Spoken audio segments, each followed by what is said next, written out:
Hai, balik lagi di series review. Kali ini kita akan membahas series From Season 4 episode ketiga.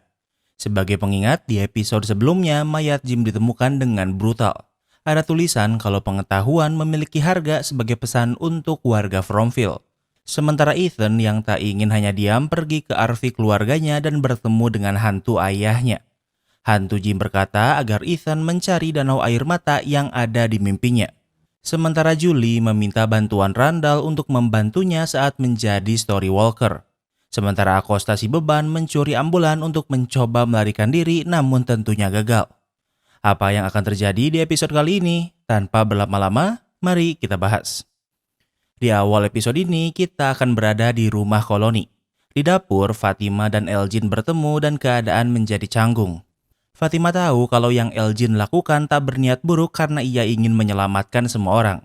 Boyd sudah memberitahu mereka untuk tidak memberitahu orang lain atas apa yang telah Elgin lakukan pada Fatima. Are you okay? Not really sure I deserve to be. Fatima menanyakan kabar Elgin karena kondisinya sangat buruk setelah disiksa. Fatima tidak ingin membenci Elgin karena tempat ini memanfaatkan mereka. Namun Elgin tahu kalau mereka tak akan sama lagi. Namun Fatima meminta Elgin membantunya sesuatu.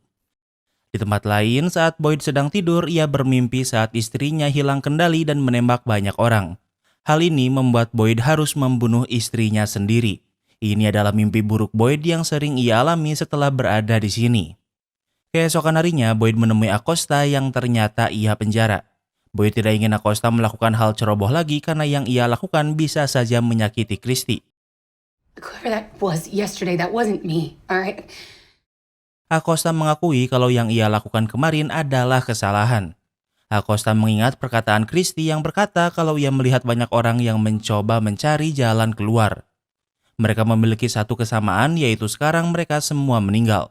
Acosta sudah muak sehingga ia meminta satu peluru. Acosta merasa tak berdaya sehingga ia akan pergi ke hutan lalu bundir di sana sehingga Boyd tak usah repot-repot membersihkan mayatnya. Namun tentunya Boyd tidak memberi keinginan Acosta. Sementara itu di tempat Jed ia sedang bermeditasi sendirian. Di saat yang sama Boyd datang bertanya apa ia sudah mendapatkan sesuatu. Jed sangat frustasi karena ia tahu jawaban yang ia butuhkan ada di kepalanya namun ia tak bisa mengingatnya. Jed bertanya apa Boyd punya LSD dan tentunya Boyd membantahnya.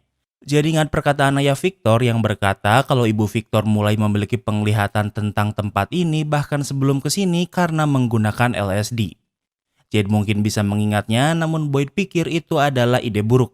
Yang bisa Boyd berikan hanyalah waktu dan mengajak Jed untuk pergi ke pemakaman. Jed tidak ingin ke pemakaman karena menurutnya hal terbaik yang bisa ia lakukan untuk orang-orang di sini adalah mengingat isi kepalanya. Whatever answers you may find, we have no idea what they're gonna cost. Jed sendiri tidak tahu bagaimana, namun Boyd mengingatkan kalau peringatan tentang pengetahuan memiliki harga bukanlah omong kosong. Jawaban yang mungkin akan Jed temukan mungkin memiliki harga yang harus dibayar. Sementara itu di klinik, Christy dan Mariel sedang menyiapkan pemakaman untuk ayah Sofia. Sofia sangat pandai melakukan akting sehingga tak ada yang mencurigainya. Can I have a minute to say goodbye? Sofia meminta waktu berdua bersama ayahnya sehingga orang-orang meninggalkan ruangan. Saat sendirian yang dilakukan Sofia adalah mencari souvenir agar tak melupakan pendeta ini. Sofia mencabut giginya dengan tangan dan terlihat sangat senang melakukannya. Waktu berlalu, pemakaman untuk Jim dan ayah Sofia akan dilakukan. Ethan datang memakai jas yang kebesaran. Hal ini karena Jim berkata pria harus datang dengan jas sebagai tanda untuk memberikan penghormatan. Boyd memimpin prosesi pemakaman. Try to tell you that. Namun baru sebentar ia bicara, tiba-tiba banyak burung gagak berterbangan sambil berteriak. Burung-burung ini tak menyerang namun terlihat seperti sedang merayakan sesuatu. Setelah pemakaman berakhir, orang-orang makan di restoran. Ethan tidak lapar sehingga tidak mau makan. Di saat yang sama, Victor datang menemuinya. Victor berkata kalau saat ia kecil, ia sering menggambar karena gambar tak pernah lupa. Agar Ethan tidak melupakan Jim, Victor juga menggambarkan keluarga Ethan untuknya. Ethan bertanya apa ia boleh pergi ke rumah koloni bersama Victor. Awalnya Tabitha melarangnya, namun Ethan bersikeras. Selain itu, Victor juga berjanji kalau ia akan menjaga Ethan. Di meja lain, Sofia sedang bersama Kenny. Sofia bertanya apa yang dilakukan burung gagak sebelumnya pernah terjadi. Kenny menjawab semua orang melihat burung gagak saat dicegat pohon runtuh. Namun ini adalah pertama kalinya burung gagak muncul seperti sebelumnya.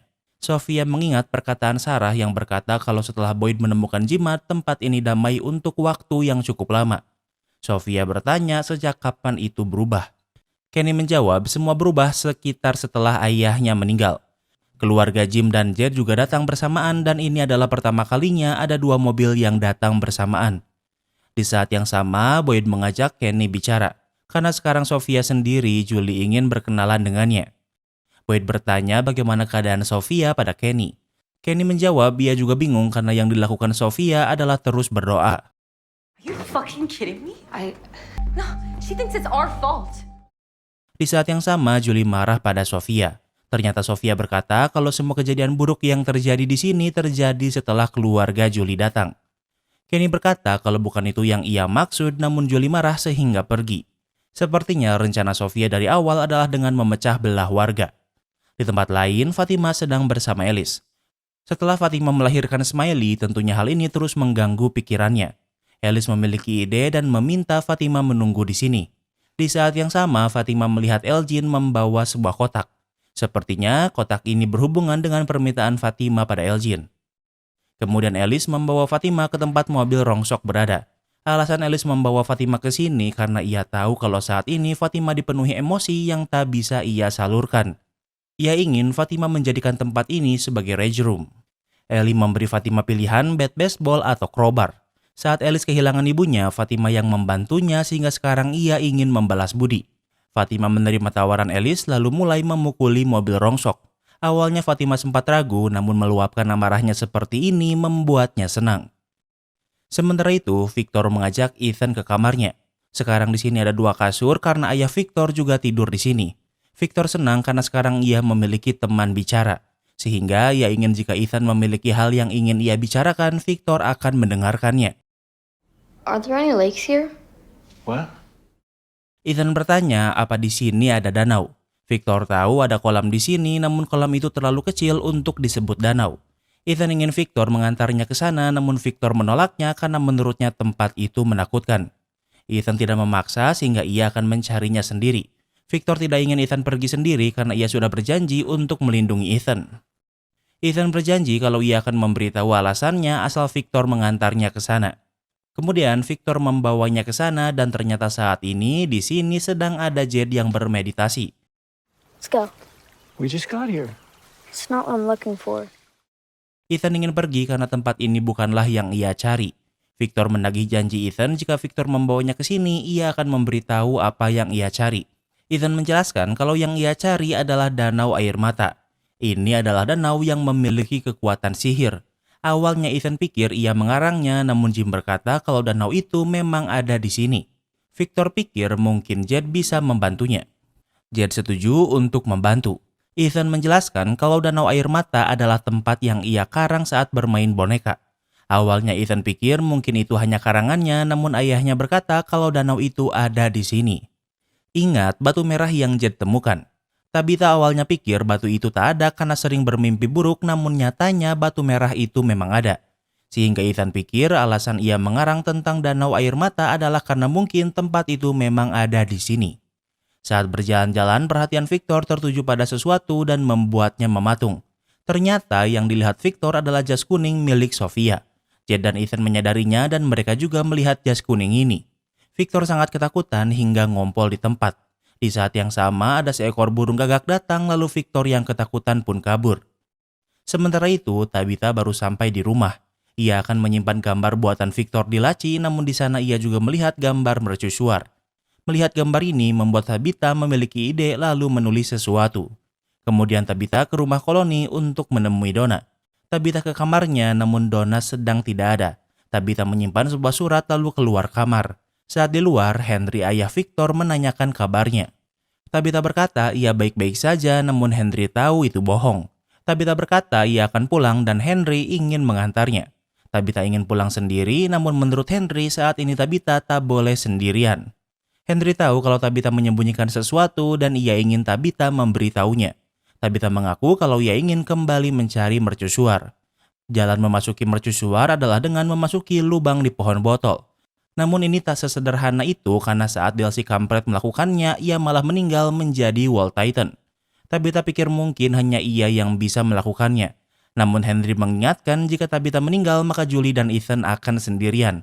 Ternyata surat yang Tabitha berikan pada Donna sebelumnya adalah surat untuk menitipkan Julie dan Ethan padanya.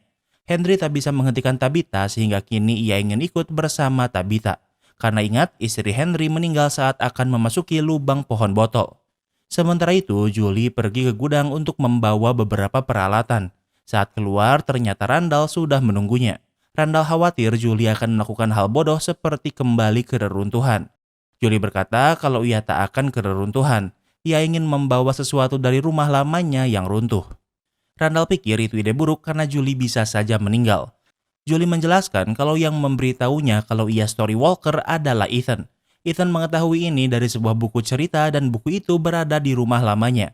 Julie pikir di buku itu mungkin ada cara bagaimana mengontrol kekuatan ini.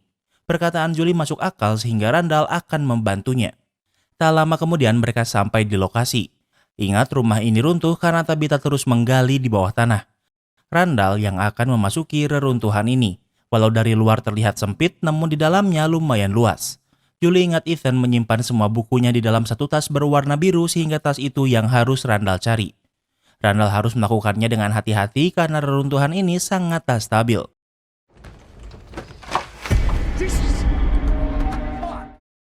Di sana, Randall menemukan mayat orang yang meninggal karena terjebak di sini. Randall menemukan tas Ethan yang berisi beberapa buku. Kini misinya telah selesai dan yang perlu ia lakukan hanyalah kembali ke atas. Di tempat lain, Boyd menemui Acosta. Ia meminta Acosta melakukan sesuatu untuknya. Boyd membawa Acosta ke sebuah gudang. Gudang di restoran berisi makanan, pakaian, dan semua hal yang mungkin akan berguna. Dan benda yang mungkin kurang berguna disimpan di gudang ini. Boyd ingin Acosta memeriksa barang di sini karena mungkin di sini ada petunjuk yang terlewatkan. So why don't you do it? You're a cop. You were trained to do this. I wasn't. Acosta bertanya kenapa tidak Boyd yang melakukannya. Boyd menjawab karena Acosta adalah polisi dan terlatih. Acosta tak percaya dan meminta alasan yang sebenarnya. Boyd berkata kalau Acosta mengingatkannya pada seseorang yang tak bisa ia selamatkan. Maksud Boyd adalah istrinya namun ia tak bisa memberitahu Acosta itu. Boyd ingin Acosta mencari petunjuk jika ada sesuatu yang bermanfaat di sini. Sementara itu, Kenny membawa Sofia ke gereja. Sofia mengaku kalau yang ia katakan salah pada Julie dan meminta maaf. Kenny tak bisa memarahi Sofia karena Sofia membuatnya terdengar seolah ia tak berniat buruk. Karena sekarang kondisi Sofia membaik, Kenny membicarakan di mana Sofia akan tinggal. Awalnya Kenny menyarankan rumah koloni, namun Sofia pikir di sana terlalu banyak orang. Sofia ingin tinggal di klinik, namun tidak ada lagi kamar di sana. Sebelumnya, Sofia sudah bertemu dengan Sarah dan berpikir kalau ia adalah orang yang baik. Sofia ingin tinggal bersama Sarah, namun Kenny pikir itu bukan ide baik. Sofia tak merasa Sarah adalah orang yang jahat sehingga bersikeras ingin tinggal bersamanya walau ia sudah mendengar apa yang Sarah pernah lakukan. Kenny menuruti perkataan Sofia lalu membawanya menemui Sarah. Kenny memberitahu kalau Sofia ingin tinggal bersamanya. Sarah menerimanya dengan senang hati karena selama ini ia tinggal sendirian. Sementara itu, Fatima dan Alice kembali ke rumah koloni. Fatima berkata ia lelah sehingga akan beristirahat. Namun saat di rumah, ia tak ke kamarnya melainkan ke kamar lain. Ternyata hal yang Fatima ingin Elgin bantu adalah membawa tanah ke sini. Belum jelas untuk apa, namun Fatima berkata kalau tanah ini belum cukup banyak. Di tempat lain, Tabitha dan Henry sudah sampai di lokasi pohon botol. Henry berkata kalau pohon ini sangat mirip dengan yang Miranda buat di rumahnya. Bedanya di sini ada lubang besar. Tabitha ingin memasuki lubang namun Henry berhasil menahannya. Rencana Tabitha masih tak berubah dan awalnya Henry pikir Tabitha akan berubah pikiran jika ditemani di sini. Tabitha tak ingin hanya diam. Ia pikir mungkin menemukan kembali mercusuar adalah cara bagaimana mereka bisa pulang. Henry menghalangi lubang pohon agar Tabitha tak bisa memasukinya. Namun perhatian Tabitha tertuju pada arah lain. Setelah sekian lama Tabitha kembali bertemu dengan Boy in White. Ini gak tahu bocahnya emang beda atau makin gede aja. Why are you here? Why do you look so different? Tabitha bertanya kenapa kau di sini dan terlihat berbeda. Bocah ini berkata kalau lubang di pohon botol tidak akan membawa Tabitha ke mercusuar. Bocah ini menambahkan kalau Tabitha sudah sangat dekat namun ia hampir kehabisan waktu. Di saat yang sama mereka mendengar suara teriakan Ethan memanggil Victor lalu bocah ini menghilang. Ternyata saat ini lokasi mereka dekat dengan Ethan, Jed, dan Victor. Mereka melihat Victor yang sangat ketakutan setelah melihat jas kuning. Namun di saat yang sama Jed menemukan sebuah jamur liar di tanah. Sementara itu Boyd mengunjungi makam istrinya. Boyd sudah lama tak kesini. Boyd kesini untuk curhat karena ada banyak hal yang berubah sekarang. Boyd merasa kalau sekarang ia semakin dekat untuk pulang namun ia takut kalau itu hanyalah harapan kosong. Tiba-tiba dari tanah muncul tangan yang menarik Boyd. Boyd berhasil melepaskannya dan selamat namun lubang yang tangan itu buat menghilang. Dan dengan begitu episode ini pun berakhir. Kini kita masuk ke sesi teori. Karena progres episode ketiga ini kurang jadinya teorinya pun Mimin cuma nemu satu yang menarik. Dan itu adalah Randall yang gak akan mati. Randall menjadi satu-satunya orang selain Boyd yang ditangkap monster tapi gak mati. Alasannya adalah karena ceritanya sudah ditulis seperti itu. Ingat di episode sebelumnya Randall menemani Julie ke reruntuhan. Julie pergi ke masa lalu dan ditangkap satu monster. Monster itu tidak membunuh Julie karena Randall menyelamatkannya. Ini adalah alasan kenapa Randall tidak akan mati. Karena jika Randall dibunuh oleh monster saat ditangkap, maka Randall tidak akan pernah menarik Julie dari reruntuhan. Dan artinya Julie akan mati diserang monster. Karena sudah ditakdirkan Julie akan diselamatkan Randall, Randall tidak akan mati setidaknya sampai kejadian ia menyelamatkan Julie di reruntuhan. Artinya selama Randall terus menjadi penyelamat Julie saat melakukan story walking, ada jaminan kalau nyawanya akan selalu selamat. Kini kita masuk ke sesi rating. Episode ketiga ini pendek banget tapi beberapa kejadian di tempat berbeda berlangsung bersamaan jadinya loncat-loncat tapi progresnya gak ada. Karena kita tahu kalau Sofia adalah pria berjas kuning jadinya kita sudah tahu kalau Sofia mencoba memecah belah orang-orang. Menurut Mimin episode kali ini mid jadi untuk rating Mimin kasih rating 7/10. Jangan lupa like video ini kalau kamu suka dengan video ini dan jangan lupa juga cek video kita lainnya. Terima kasih sudah menonton dan sampai bertemu lagi di episode berikutnya.